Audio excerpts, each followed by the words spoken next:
Assalamualaikum warahmatullahi wabarakatuh. Perkenalkan nama saya Ilmi Sumedina Putri dengan NIM 073002100019.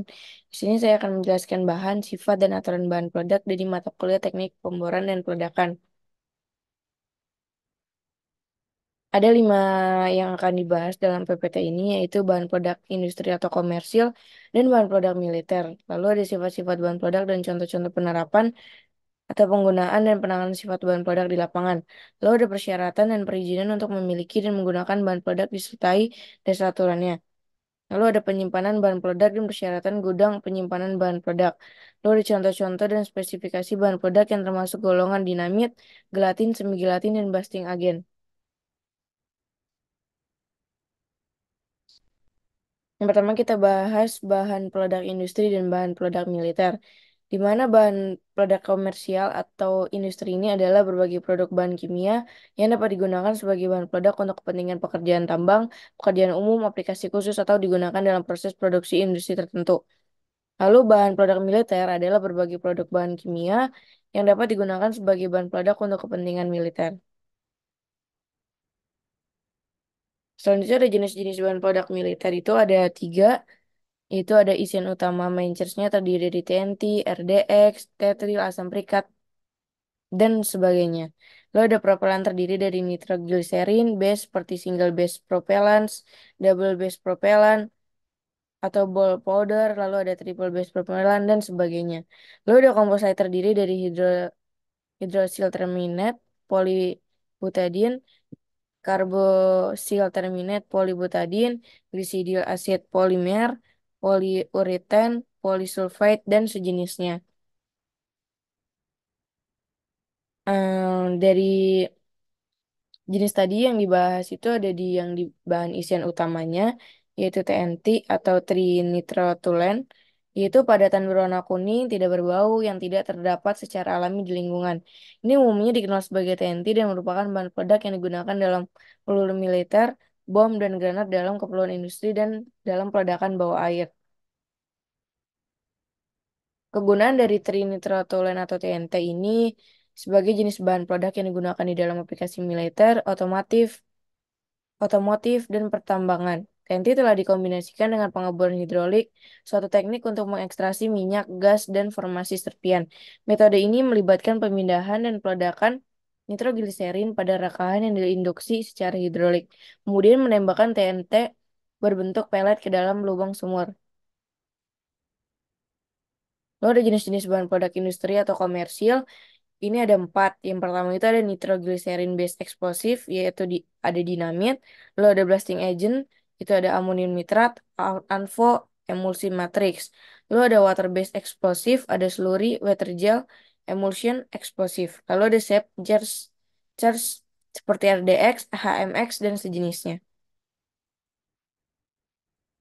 Yang dibahas di sini dari nitroglycerin base explosive itu ada dinamit, di mana bahan peledak ini bahan peledak yang tinggi yang menggabungkan nitroglycerin dengan media penyerap seperti peluk kayu atau tanah di atom, merevolusi kontraksi dan pertambangan. Dinamit adalah salah satu contoh bahan peledak kimia atau apapun yang setelah dinyalakan akan terbakar dengan sangat cepat dan menghasilkan gas panas dalam jumlah besar dalam prosesnya.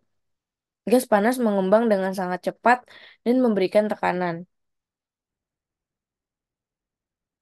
Lalu cara kerja dari dinamit ini kebanyakan bahan peledak seperti mengandung oksigen dibutuhkan untuk membakar bahan kimia tersebut. Hal ini memungkinkan pembakaran terjadi lebih cepat. Nitrogliserin misalnya seperti rumus kimia C3H5ONO2 3, karbon dan hidrogen bergabung dengan oksigen dan nitrogen dibebaskan. Dinamit adalah bahan peledak yang terdiri dari zat penyerap, misalnya seperti serbuk gergaji yang direndam dalam nitrogliserin. Bahan penyerap membantu nitrogliserin menjadi lebih stabil. Anda biasanya menggunakan tutup ledak untuk meledakan dinamit. Ini menciptakan ledakan kecil yang kemudian memicu ledakan yang lebih besar di dalam dinamit tersebut. Lalu ada dampak dari dinamit ini. Pengenalan dinamit mengubah proyek konstruksi pertambangan dan infrastruktur di seluruh dunia. Pekerja dapat menggali terowongan dengan lebih lebih efisien dan menerobos material seperti batu dan beton, sehingga membuka kemungkinan baru untuk jaringan transportasi. Mereka juga dapat membangun fondasi yang kompleks dengan lebih mudah, sehingga mendorong kemajuan arsitektur. Meskipun penemuan Nobel memiliki beberapa manfaat, namun juga memicu kontroversi dengan kemampuannya menembus benteng, menerobos pertahanan, dan menciptakan celah strategis. Dinamit berhasil masuk ke wilayah militer, mengubah wilayah peperangan.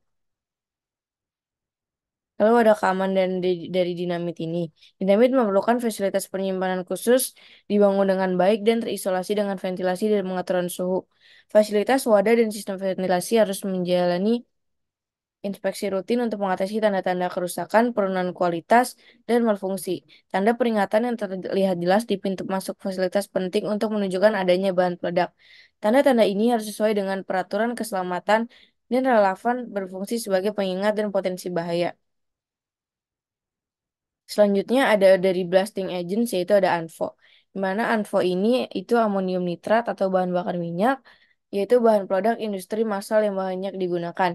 Ini terdiri dari 94% amonium nitrat berpori NH4NO3AN yang bertindak sebagai zat pengoksidasi dan penyerap bahan bakar dan 6% bahan bakar kimia FO. Nomor 2, penggunaan ANFO dimulai pada tahun 1950-an. ANFO adalah campuran sangat mudah meledak yang terdiri dari amonium nitrat dan solar. Yang terakhir dapat diganti dengan minyak tanah, bensin, atau molase. Karena pembuatannya yang relatif mudah, biayanya lebih rendah dibandingkan jenis bahan peledak lain yang sejenisnya. Serta serta stabilitas kedua komponennya dalam kondisi suhu dan tekanan normal, bahan ini banyak digunakan di seluruh dunia hingga tahun 2005, ketika akibat serangan 11 September 2001, standar keamanan amonium nitrat dibuat lebih ketat di Amerika Serikat. Lalu ada sifat dari ANFO ini, memiliki kebaikan dari bahan produk tinggi ideal, yang kecepatan detonasinya melebihi kecepatan-kecepatan suara, ketika diameter muatan Nihe sebanding dengan diameter pembatas Nihe tersebut. Inisiasi oleh kejutan eksplosif diamati mengganggu struktur berpori muatan Nihe. Tergantung pada tingkat gangguan ini, kecepatan produk dapat dibatasi atau muatan Nihe mungkin tidak mampu menahan ledakan. Selanjutnya ada sifat-sifat bahan peledakan, yaitu ada sifat fisiknya terdiri dari bobot isi, di mana bobot isi ini berhubungan dengan massa BP yang menempati ruang lubang tembak. Energi peledakan yang disuplai oleh BP merupakan fungsi dari jumlah massanya. Semakin tinggi bobot isi BP, semakin besar energi peledakannya, yaitu akan menghasilkan kecepatan detonasi yang tinggi dan tekanan yang tinggi. Lalu ada sensitivitas, yaitu kepekaan adalah ukuran mudah atau tidaknya suatu reaksi peledakan dari bahan peledak akan terjadi dan relatif mudah atau tidaknya reaksi peledakan dilambatkan ke seluruh muatan. Lalu ada ketahanan air, di mana ketahanan terhadap air adalah kemampuan dari suatu bahan peledakan untuk menahan perembasan air. Ketahanan air suatu bahan peledak ditentukan dalam jam lamanya suatu bahan peledak dicelupkan dalam air, di mana masih dapat diledakkan dengan baik. Lalu ada stabilitas kimia, di mana semua BP selalu disimpan di dalam gudang dalam waktu yang sangat bervariasi. Gudang harus memiliki alat pendingin atau pemanas sehingga BP dilakukan dengan kondisi-kondisi ekstrim yang ada di berbagai tempat di dunia. Lalu ada karakteristik gas peledakannya. Direkman dari detonasi suatu BP komersial menghasilkan uap air H2O, karbon dioksida CO2, dan nitrogen N2. Walaupun kadang-kadang terdapat juga hasil tambahan yang tidak diharapkan yaitu gas-gas beracun seperti monoksida akibat dari negatif neraca oksigen dan NO2 akibat dari positif neraca oksigen. Lalu ada karakteristik keselamatan, di mana karakteristik keselamatan ini memiliki sifat-sifat yang dapat menjamin keselamatan kerja. Oleh karena itu, sebelum BP dapat dipakai secara komersial sebagai uji, perlu dilakukan seperti jatuh impak, batang luncur, projektil, analisa panas diferensial, bakar, dan elektrik statik. Selanjutnya ada sifat detonasinya dari bahan peledakan, yaitu ada kecepatan detonasi VOD, di mana ini menunjukkan kecepatan detonasi dalam keadaan terbuka atau tidak terkurung. Lalu ada tekanan detonasi, yaitu kecepatan detonasi dan densitas suatu BP dan merupakan ukuran tekanan di dalam gelombang gelombang detonasi. Lalu ada tekanan lubang tembak. Tekanan lubang tembak ini sering didasari pada dua, yaitu pengukuran VOD dengan muatan BP terkurung, lalu ada perhitungan-perhitungan bobot isi, lalu ada termodinamik. Lalu ada penyimpanan bahan peledak dan persyaratan penyimpanan bahan peledak, di mana izin gudang bahan peledak ini untuk proyek permanen atau jangka panjang diberikan izin selama 5 tahun, dan untuk temporer diberikan izin 1 tahun. Lalu ada izinnya harus memenuhi persyaratan dapat diperpanjang untuk jangka waktu sesuai dengan izin yang telah diberikan. Lalu ada permohonan perpanjangan sebagaimana dimaksud pada ayat 2 diajukan paling lambat 3 bulan sebelum habis masa berlakunya. Lalu ada izin pemilik penguasaan dan penyimpanan bahan peledak. Di mana izin pemilik penguasaan dan penyimpanan bahan peledak ini berlaku pada 5 tahun atau sesuai dengan izin usaha atau surat perintah kerja atau izin penambangan daerah atau surat kuasa pertambangan atau kontrak karya atau perjanjian karya atau KKKS atau Joint Operation Contract atau sesuai dengan masa berlakunya izin gudang yang dikeluarkan oleh Ditjen Mineral, Batu Bara, dan Panas Bumi atau Ditjen Minyak dan Gas Bumi. Lalu izin tersebut dapat diperpanjang dengan mengajukan permohonan perpanjangan paling lambat 1 bulan sebelum habis masa berlakunya.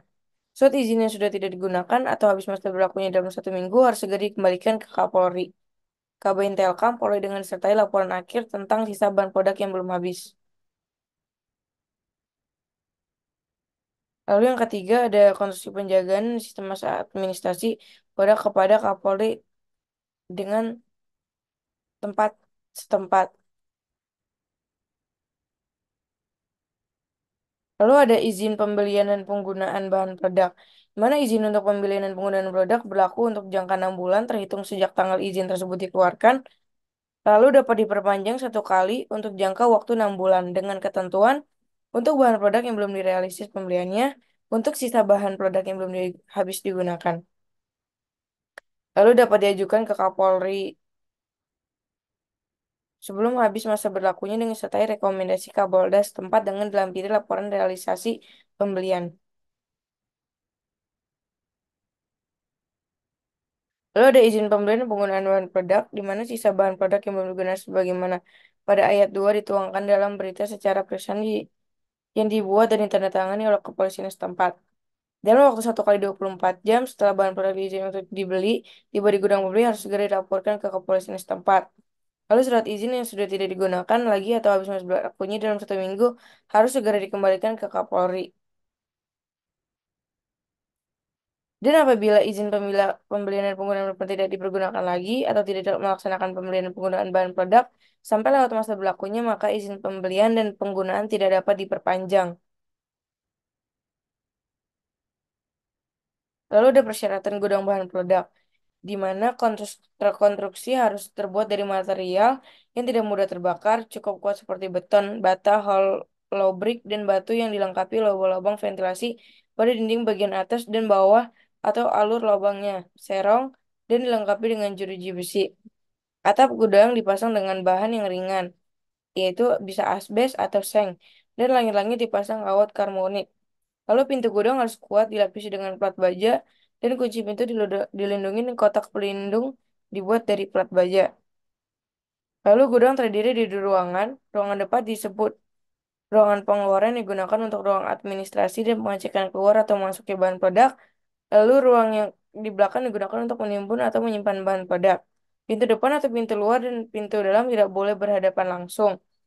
Lalu tanah di sekitar gudang harus dibuat tanggul lebih tinggi 2 meter dengan lebar atas 1 meter dan dikelilingi dengan pagar kawat, dan pintu masuk tidak boleh berhadapan langsung dengan pintu gudang. Lalu harus ada lampu di penerangan yang ditempatkan pada pos penjagaan atau pagar di sekitar gudang. Dan gudang harus dilengkapi dengan penangkal petir.